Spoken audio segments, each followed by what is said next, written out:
I've got an answer to. Brilliant. You haven't got an answer to anything, John, because you are the man. What is going on, everyone? It's Mike, it's John, back again.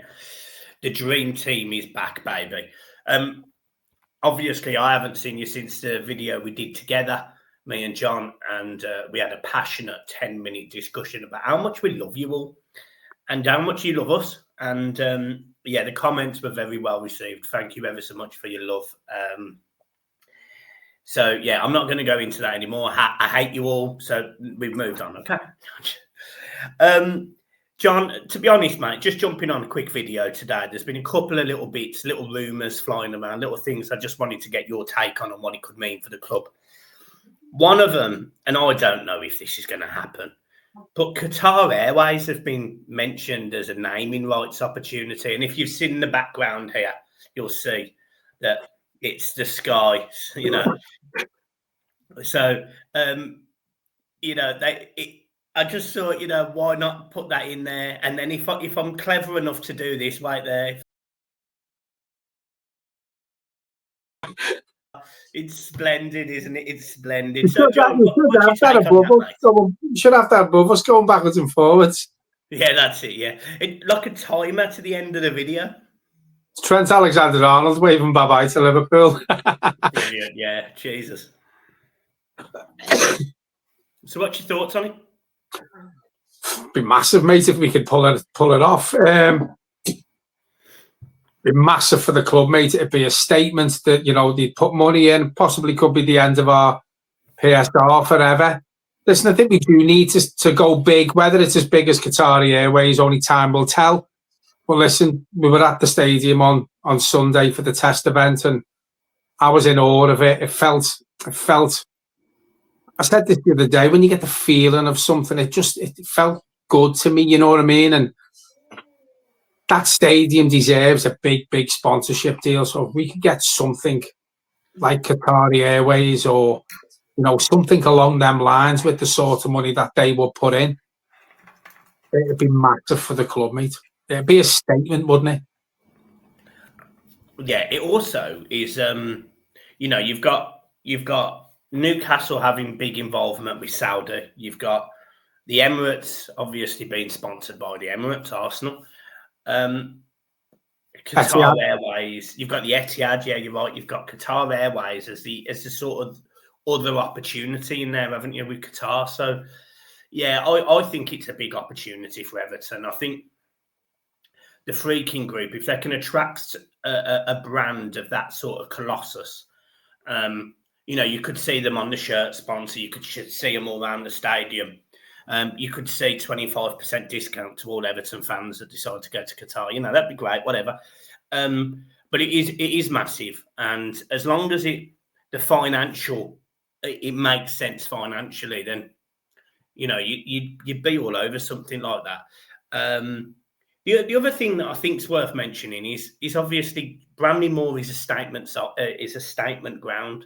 You know, it's just been confirmed today that the Rugby Ashes tour, you know, the second game in there is going to be at Bramley Moore. You know, that's another statement for Everton to be able to say, you know, this is a multi-sport venue. This is exciting. This is the future of the club. And don't get me wrong, I'm not actually massively into football stadiums being used for other things, if I'm being honest. You know, I like it when it's your home ground, that it's your home ground. But I do get, from a business sense, it's probably what we have to do. And, you know, we've heard rumours the whole time about what the Friedkins have got as a sort of idea. You know, there was rumours, and there's been talks between certainly a couple of our friends that they've actually changed some of the internals at Bramley Moore to try and, you know, change a few bits around the hospitality area, all of which I don't know. It's not like I sit in there. I don't know. But it looks like we've got a group of people in charge of us that know how to run a business. And I think that echoes by the fact that they've just put in the guy that runs Toyota. He's a businessman. He's not a football man. So I'm seeing it. Well, you know, from reading, you know, across the lines, along the lines about this fella that they've brought in who's been involved in Toyota, I seen something the other day that basically he's brought in to to fix a mess. Now, I'm not saying Everton are in a mess as much as what they were, but Everton could be in a better situation than what we are still today. You know, only things will get better. Going back to what you said about Dan Freakin, I like the fact that he's actually made himself chairman, because normally, you know, if you look at a lot of Premier League clubs, their owners aren't the chairman. They bring someone in to be a chairman. It's not always the person who owns the football club.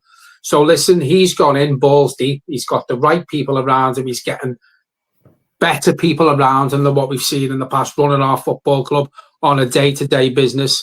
He's going to be at the forefront of everything. And for me, for someone who is as business-minded and is as wealthy as what he is, and putting his money where his mouth is, and as you say, changing things already. He's come in, didn't like certain plans that were put in place. He's basically, if rumours are to be believed from a friend of ours, that he pumped a lot more money in December to make these changes because he didn't like what he's seen with the hospitality side of it.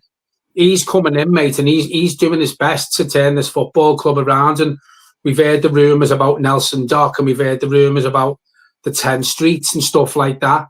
He's not coming in just solely to go, well, I've got the stadium now, we'll just see how that does. He wants to expand Everton Football Club, and for me, it can only be a good thing.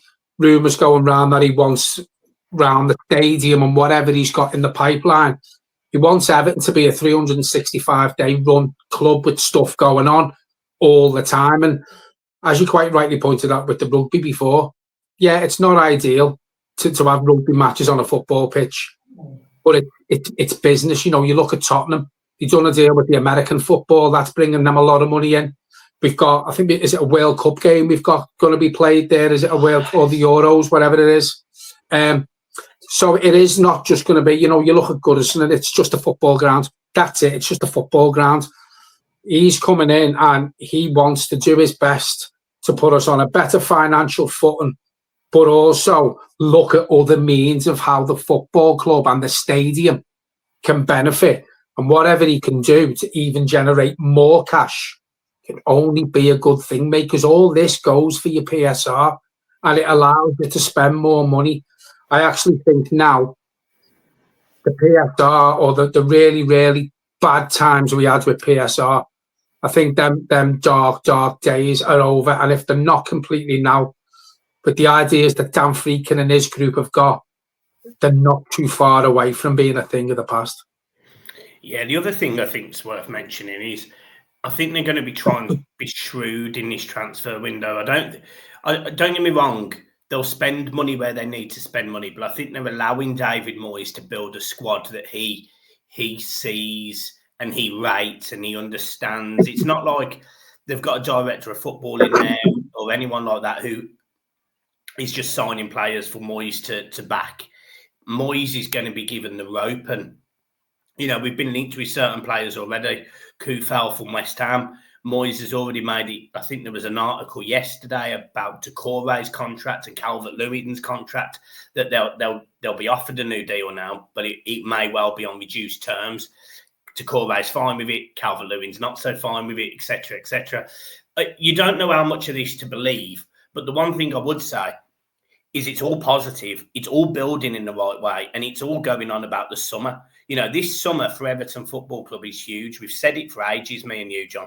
But you know, if you look at your starting 11 as of right now, and you know, I'll throw my starting 11 in there. So Pickford, I'd probably still prefer to see.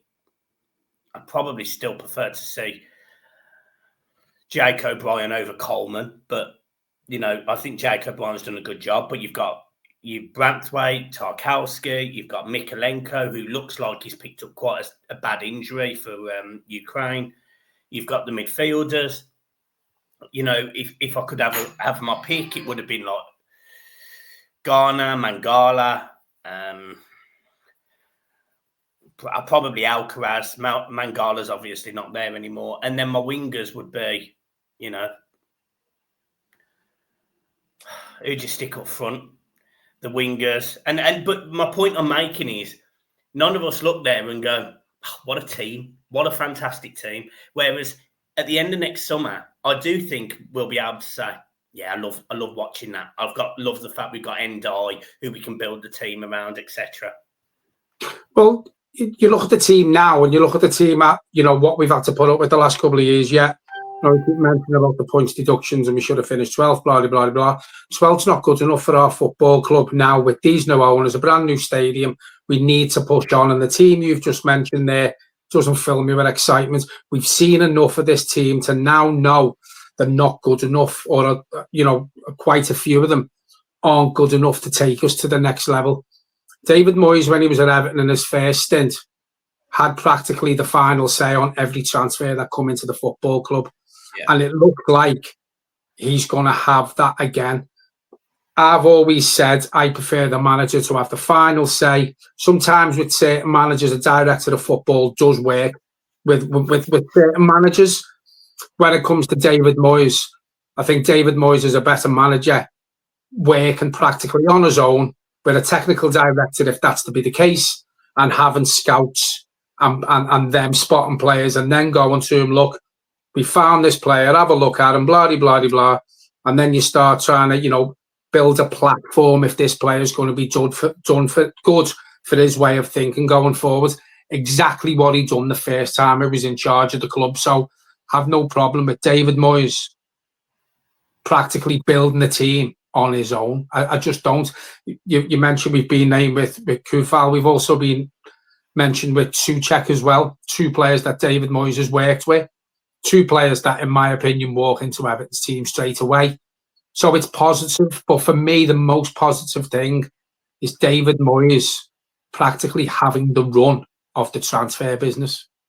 Yeah. And there is Everton fans that would disagree with you. And there's there's Everton fans that disagreed with me about Moyes and whatever. That's fine. I don't have an issue with that. But for me, I agree with you. It's about the philosophy. It's about the plans going forward. And when you've got two different people doing the job that one person can do, you're always going to have problems. And we have had problems with the director of football model since it come in, since Steve Round come in. We've seen it with Marcel Brands as well. Marcel Brands has done a few little interviews since he left Everton, and he's threw little slide digs in there about the manager and him were pulling in a different direction. That's not healthy. That's not good, especially when you look at the situation this football club's been in for the last couple of years. So for me, I don't think a director of football works with David Moyes' philosophy. John, I haven't really got anything else to add, to be honest. I just thought people might want to see my beautiful face. Yeah, there's not much about. Listen, international break is now over. I know we haven't got a game till next Wednesday. Possibly, if I can say this, probably speaking on behalf of Michael here, possibly could be a watch along for the Merseyside derby next Wednesday. If Michael is available to do it, I'm available to do it. God's willing. So yeah, we could bring the watch along back for the Merseyside derby, hopefully. But apart from that, it's a quiet time of the season now. We are coming to the tail end of it now. We are safe. Looks like the league's done. It looks like the relegation teams are done. Not really much to talk about, but as we've always said, we will show our faces. And if there is anything that we can put across to you, our opinions, any news, if you haven't heard it, we will do it. Sound. Splendid. Right, I'm leaving it there because Harriet's just said something and there might be some domestic violence in this house if she carries on. Honestly. I know what she said. So I went for a haircut. Brilliant.